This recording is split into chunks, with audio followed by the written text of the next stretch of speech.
Pezzy lad, 2022. It's shaping up nicely. We got ourselves some young Johnny Bairstow runs. We're getting ourselves deluxe Khawaja runs. And you know what, mate? I feel safe about it. There's something about these runs which make me feel like I'm under a blanket when there's a storm rolling through. You'll never walk alone.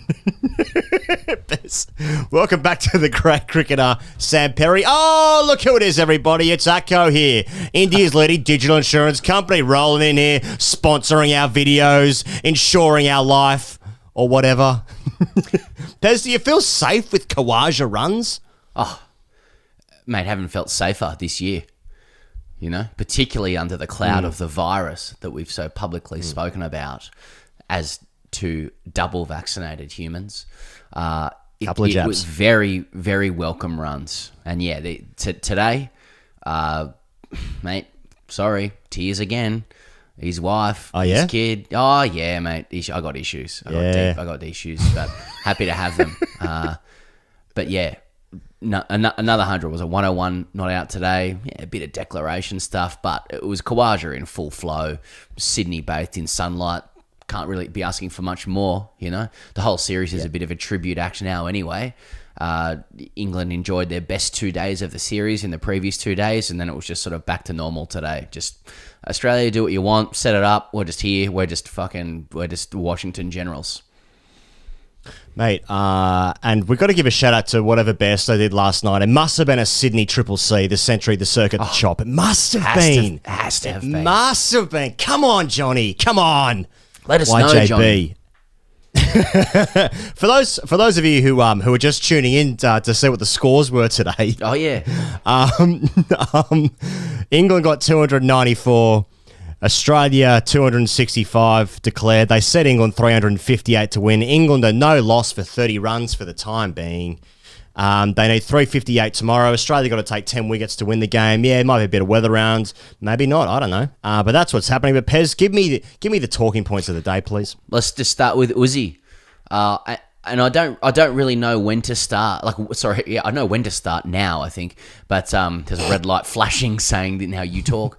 Then you put it out there, and then people watch it, and there's some ads, and it's a business Omicron needed now. I don't know what stat to start with. He goes, he's one, maybe a bit of Equinox stuff. Only the second Aussie to hit twin Ashes tons in Australia. So pretty fucking rare shit. I think Hayden did it at the Gabba, and then the other coats that have done it have all done it overseas. Maybe 3 or 4 other coats, Bradman included. Smith did it. Smith Waugh did it, Edgbaston. We were there for the second one. Yeah. Steve Waugh, might have been some Arthur Morris shit as well. I don't know. Just some good, again, they're all just good and Ponce safe. ever do that? Not against England. So not in the Ashes. So I like the idea of there being Arthur Morris shit. Yeah, but you know what I mean when I say it, don't you? No, I know. It's that whole. I know. So, like you just say some names. Like Stan McCabe. Yeah, he was a good player. Yeah. Yeah. Anyway. Oh yeah. Oh yeah, yeah. And Colin Miller. So yeah, it's the most runs he's made in a test match. When he came into bat, the game was opening up a little bit. I'm going to talk about the third innings a little bit later. But he and Green put on what is now the biggest partnership of the series. Real contrast physically there as well, which is trappings for the eyes stuff. And it was just an opportunity in the sleepy new year to enjoy the elegant flourishes of Usman Khawaja. You know, his kid wasn't interested. That's fucking brilliant. I love that as well. I don't know what like we're blessed, you know. Yeah, we're locked down fucking hard, and businesses are failing, and our mental health is struggling deluxe. But we do have Khawaja runs. Can you give me some imagery and some words and some emotions as to how it made you feel before we then pick apart every problem that's going to be created selectorially? When Khawaja spoke to Fox Sports' Kath Loughnan yesterday, when he got his first 100 of the game, fuck, that must be nice. Which one was that? Yeah. And he was like, I'm just happy playing for Australia again. These test matches are a bonus. Man, he seems so at peace with where he's at with his life. he was talking. I think Malcolm Conn was asking him like, "Oh, it must be nice being back home to Sydney, where he's from, obviously." And he's like, "Oh, I'd never forget where I'm from. I'm a Queenslander now." Like he just. But I am a Queenslander now. My wife's there. My daughter was born there. He just seems so happy in his life, And it's like, again, that must be nice. That was the main takeaway, wasn't it? I don't know what this bloke does for work, but he is at peace. Is he a pilot? I don't. Is he doing what's QF1 shit? What's going on? Was he? Mate, so my overriding feeling is like I'm just so happy for him. And man, like chill, definite chills, mate. Sydney is such a great looking ground, and Australia's actually got heaps of good looking grounds. Adelaide's fucking beautiful. You got the Coliseum of the MCG. The Gabba's going to get knocked down soon. Yeah. So it will look good. The SCG and the pink, it works with it somehow, But it's a great looking ground, and like Khawaja runs one on the back, Yeah. I feel so happy for him, and I think the conversation, Pez, I think maybe even starting now, we sort of did it a bit yesterday. It's like, or 2 days ago, about should we be upset that we didn't get Khawaja the last 3 years? And I kind of look at how he's responded to his inclusion in this Test match, and I don't think he gives a fuck. I think he's just really happy that he's playing Test cricket and he's scoring runs, and that's translating to results. But so I don't know if it even matters if like he's going to play in 2 years' time, or what happened the last 3 years, or is there a sadness to his career generally because he's now got 10 Test hundreds and he's averaged 40, and would probably make those numbers make most Test teams around the world. But I don't think he cares. I just think he's like, Ashes 200s in the same game, bitch. Yeah, happy. I don't care whether he cares. I care.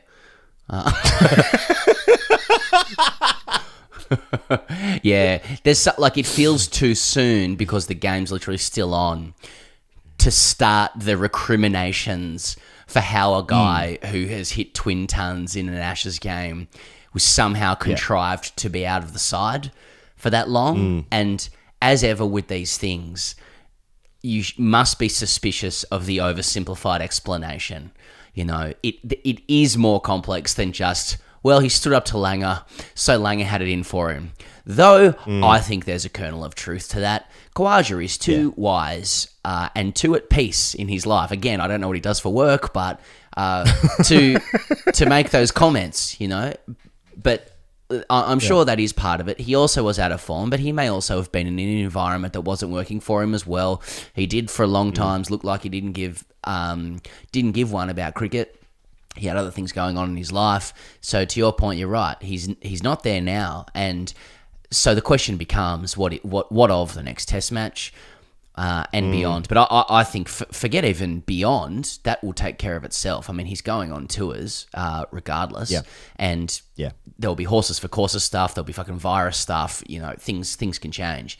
As for the next Test, I mean, my view has changed following this innings. It's just too much. There are too many runs there. Australia has had a long history of retaining the incumbent sides if they win. You reward the team that wins. But it is okay for a team to win and improve. And for that reason, Khawaja must be selected for Hobart. If it's in place of Marcus Harris, that is. I wouldn't say it's necessarily harsh on Marcus Harris. It's Test match cricket. I think he has improved game by game, Marcus Harris, in his own trajectory. But it's not very often that you can bring a guy into the side that can score twin tons, be in absolute ripping form, and may be a bit of a bedrock for the side with the bat heading into 3 tours where we tend to really struggle to score runs. You've got to get him in there, and you say to Marcus Harris, mate, you're still in and about, you're still around, but somebody's jumped you. He can't have any complaints, and I doubt that he would. It'll be interesting to see what George Bailey does there. It's really interesting, mate, because Pekovsky got 40 today in grade cricket, so you got to factor that in too. Yeah, man. Like, I mean, I cared about with that, mate, was that there was a photo of Pekovsky. I think he was about to go in and bat from behind, and I think his club helmet is sort of the same dark blue as a Victorian helmet. And all I want to know is what fucking lid was he wearing, and we'll have to find that out. That's a different podcast. So, sorry, how much mate. strapping tape was across the front? Yeah, man. Like Khawaja averages 25 or something away from home or whatever the fuck it is, sorry, not whatever the fuck, not to be trite about it, but like, but Same as everyone else. But also, he's just one of our best players at home, definitely. So what's important, like I think the Australian cricket team should win most series, actually. The Australian cricket team should win most series. It's a tricky one. And Harris, mate, for me, Harris has looked really good in these last 4 innings. Well, sorry, three innings, because he didn't bat twice in Melbourne. But, I don't know. But then do you open with Khawaja? He's just got all his hundreds batting at 5. Travis Head should come in. Yeah, it's an interesting one. I don't know what the answer is to him. Probably won't figure out here. But yeah, wife stuff, kid stuff, guy at peace, must be nice. Fucking crack on. Mate, it's funny, like the way he was dealt with in the last 3 years is does provide some emotional context for what they do next, because I've seen a few people make some correlations with like the late years selection of like of an Adam Voges, for example, a guy who was sort of rewarded for, demonically good Sheffield Shield performances and gets a couple of laps of honour and some great statistics. I don't mean to diminish what Adam Voges did. They're fucking good statistics. Yeah, but they are good stats. Like the Khawaja, it still feels like there's a beating heart of his career there. It's not so much. I don't know if it's a making up for lost time thing, but it's kind of like, no, he should have been there for the last 3 years, really, or 2 years. He should have been stuck with. Yes, why wasn't he stuck with? He was not scoring runs when he was dropped after Headingley, but there is always a difference between people who are dropped straight away when they're performing badly and those who get a few extra goes to try and get back on the horse. And what are the factors that influence that decision? So, I don't see it as like a Voges thing where he can kind of sit in the background as this kind of this experienced talisman, a safe pair of hands who can come in and score runs when the prodigal sons are failing or injured. Like, I think Khawaja is now, and he could be very important for us. And I just think, for the fucking sake of the gods of cricket, if you hit twin tons coming off the back of no cricket, you play the next game. That's just respect to anybody who's played before. But it was England, and it was some Milan shit. We just rooting. And Anderson Broad were taken off. They're like, have a breather. Yeah. Stokes couldn't bowl, and so they were toying with them. Yeah, when he's on 98 and Milan bowls one half. Yeah, Dawid Milan bowls one halfway down. Yeah, he starts celebrating before the second bounce, basically. Yeah, that. All right. So, look, are we happy with Uzi there? I mean, there's so many superlatives will be written and said about him in the next couple of days. Second one, because he's done well with the blade. Cameron Green delivers. So I don't really know what else to say other than it was declaration stuff, but it was a thick boy scoring some thick runs, and he was clubbing. He looks really good once he gets through the rigidity of starting his innings, where he looks like fucking Tin Man from Wizard of Oz on a ball machine. But once that happened and he was going after the bowling, taking it on, it looked good. It looked like a big kid playing rep cricket, clubbing boys. He looked like the kid that I've played against 85 times, who was just bigger. He went through puberty at 12 instead of 17 like me. Yeah. Mate, he looks like a cheat code when he's when he's clubbing him.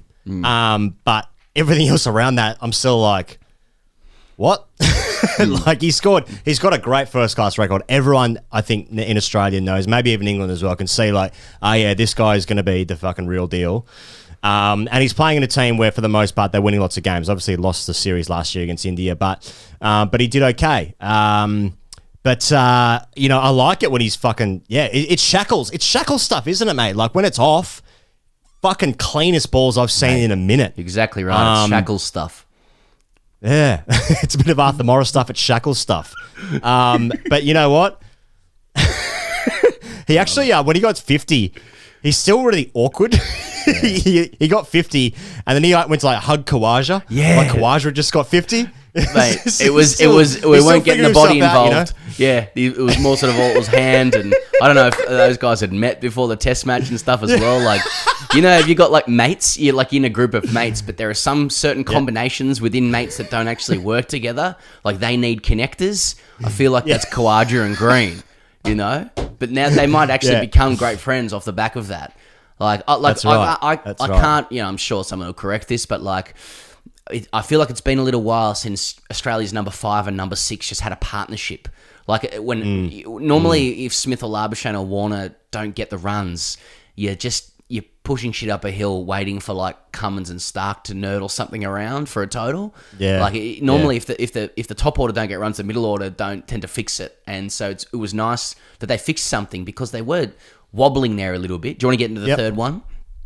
Sure. Yeah. So just a bit of third innings stuff. I mean, England started the day. That's what I'm calling it. Third innings stuff. England started. It's true. How weird is the third innings? It's always like like both teams. Like I know what you're trying to do. You know what we're trying to do. Yeah. We're both sort of. It's kind of mutually in our interest to get to that point, but no one wants to do it. Like losing any pride. Everything feels a bit contrived. So. Yeah. England started brightly. Leach was fucking swinging for the hills, ends up top edging one. A couple of other, like Broad got some comedy runs. Bairstow got his ovation. They were all out just before the new ball because they were afraid, I think. And Australia had its lead. England made 300. And then, England started well with the ball with Broad and Anderson, and then they just fucking retreated really quickly into just that defensive posture. It was Leach was on in the 11th over. Leach takes a couple of poles and some good ones too, like the one to Smith has a good ball. I thought Leach bowled well today. Yeah, he did, and his angles were more aggressive. He was coming around the wicket to the right hander. It was all good to see for the Brotherhood people, but it was a real in-out field even for the quicks as well, and they just started picking up singles. But then it was in that weird phase where like Australian bats just started getting out as well, and I was like, mate, what's going on here? Are we gonna fucking crumble or what? And then Khawaja and Green came in, and it was like once Root saw that the two bats got set, he was like, all right, I'm pulling off my good bowlers, and I'm just gonna wait like while these guys I'm gonna bowl bouncers. There's gonna be half trackers. These guys are just gonna club. And then really strange, and then there was a fucking strange thing where Cummins didn't declare. Kerry went out, lost his wicket, and then he declared. And people are saying some shit about like Leach and a hat trick. I doubt Cummins is thinking about that. I'm just like that. That's harsh for Kerry. I mean, just losing an innings there for him. Why wouldn't he have just declared it? I don't know what explanation he's given for that. I hope he says something like, "Listen, I was in the tubs. I was just tubbing." But I thought that was just some weird third innings shit. The whole day was odd. And like if it's off a Khawaja century, the whole day would sort of lack. What is it? I'm looking at the day. I think through rose tinted glasses because Khawaja gets the dual hundreds, and it's kind of like it's nicely set up because England bat well in the end there. And it was just a setup day, wasn't it? Yeah, it's a setup day. Like it's just both teams were at the bar. They're both looking at each other. We both know they're going to hook up, but you got to buy the drinks first. What do you do for work? That whole dance, which I'm upset about for some reason. Yeah, mate. I thought like when Australia were 4 for 86. Yeah. Right? And we're only leading because we're in the team. We're only leading by 210 or something. I was like, could they have a look at? I mean, 250 is going to be like 125 too many. Don't get me wrong, but nothing actually on that. Nothing would make me, I think, happier than this England team to chase 388 to win this test match tomorrow. I think that would be the fucking funniest shit ever. And I'm saying that because it won't happen. But I do think that, mate. Yeah, go on. I do think that tomorrow morning, it looks like it's getting flat in the afternoon. It's happened yesterday. It's happening again today. It looks like you need to take like 6 wickets before just after lunch. Like say halfway through the second session, because it looks like it's getting flat. Lyon's gonna have a big day tomorrow. England are typically falling over in Sydney. Josh Butler can barely hold the bat. Apparently, Stokes is obviously struggling with his side. It's a long tail. Wood batting at 8. Australia should have enough if they play the full days tomorrow. But if this is going to be the silliest sentence. If the England Opers can get through tomorrow morning, it's going to be tough work for Australia tomorrow. I feel like it's going to be tough work tomorrow. I just feel like the match has got that vibe, and England they built a bit of pride in that last innings that they batted in, albeit because they were scoring at 4.5 and over, and Bairstow and Stokes were angry, and that was good. And they're going to have to bat differently this time around. But I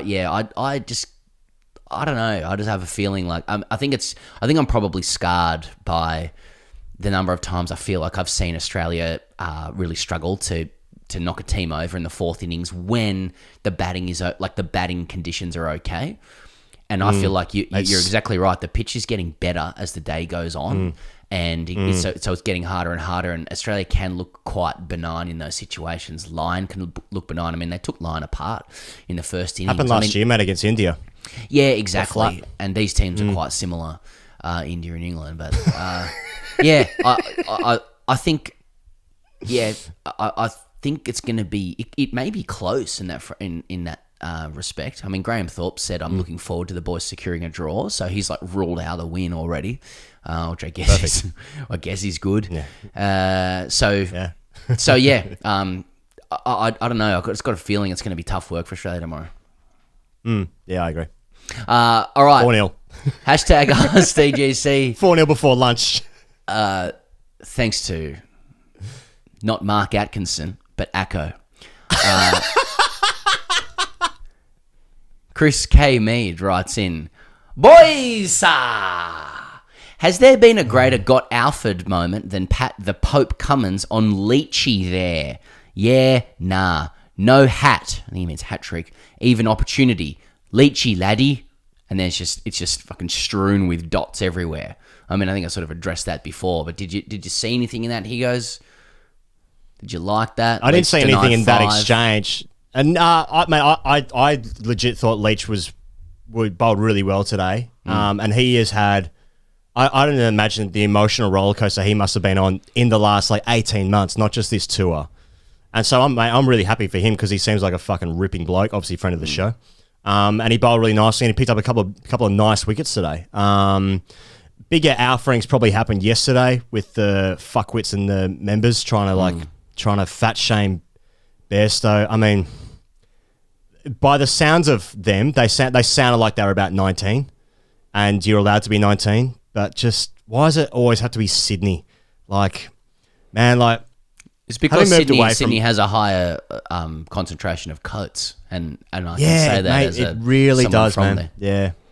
Yeah, and then Bairstow and Stokes stood up to them, and then they fucking, bitched it out. So, mate, embarrassing for them, and just generally embarrassing if you're fucking abusing players. So don't rate that. Other Not people to trying to take that as a win, goes, but what if the Ashes? You say they sort of bitched out of it, but in the alternate scenario, what if they don't? Bairstow's what does Bairstow say? Oh, you're walking away. What if they're no, I'm just saying you're overweight. And then it just because they're just Bairstow and Stokes have stopped. I'm just trying to open a dialogue here. Yeah, calories in, calories out. I just think the balance could change. Anyway, I just wondered what something to think about. Something to consider. Parallel universe stuff. I'm not condoning it, but yeah.